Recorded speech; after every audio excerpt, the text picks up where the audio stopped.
গঙ্গারামপুর বিধানসভা কেন্দ্র জুড়ে রবিবার প্রচারে ঝড় তুললেন তৃণমূল কংগ্রেসের প্রার্থী গৌতম দাস।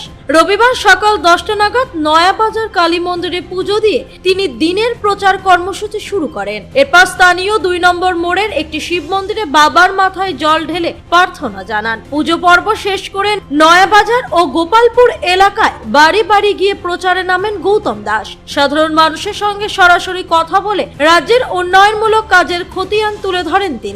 মুখ্যমন্ত্রী মমতা বন্দ্যোপাধ্যায়ের বিভিন্ন প্রকল্প ও উন্নয়নমূলক উদ্যোগের কথাও তুলে ধরেন ভোটারদের সামনে। এদিন প্রার্থীর সঙ্গে উপস্থিত ছিলেন স্থানীয় তৃণমূল নেতা কল্যাণ দাস, আজমতপুর গ্রাম পঞ্চায়েতের প্রধান রামপ্রসাদ রায় সহ অন্যান্য নেতৃত্ব।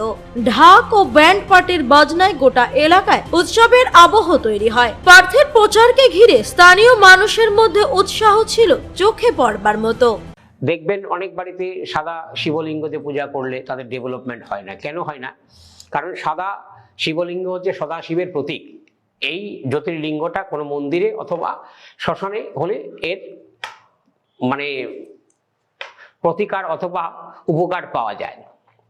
কারণ সদাশিব তিনি হচ্ছেন শ্মশানে থাকেন। কেন?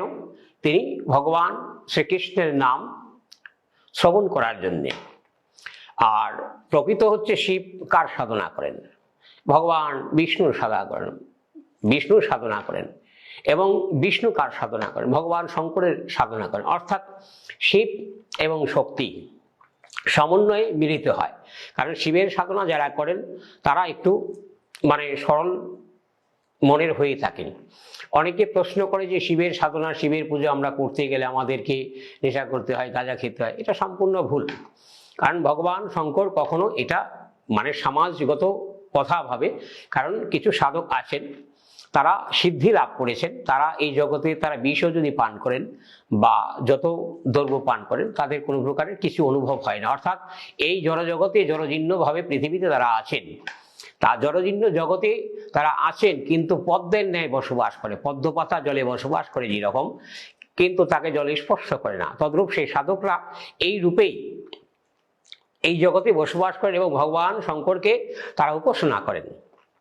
এবং বিশেষ করে নাগা সন্ন্যাসী সম্প্রদায়েরা ভগবান শঙ্করের উপাসক হয়ে থাকেন।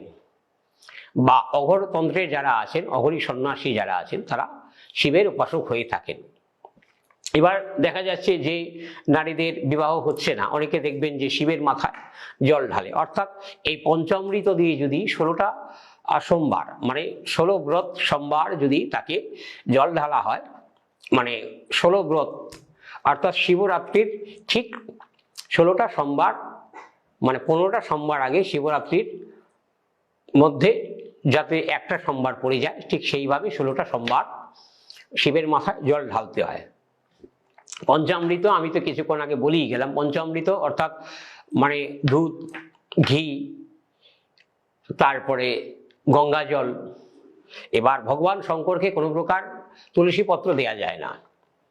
অনেকে ভুল করে ভগবান শঙ্করকে তুলসী দিয়ে থাকেন। তুলসী প্রকৃত গুরুদেব পেয়ে থাকেন, সে মানুষ গুরু হোক, সদ্গুরু হোক আর মহাপুরুষ গুরু হোক, গুরুদেবকে দিতে হয় যে তার বক্ষে অর্থাৎ বুকে দিলে অন্তরাত্মা অর্থাৎ এই অন্তরে বসবাস করেন পূর্ণব্রহ্ম ষোলকলা ভগবান।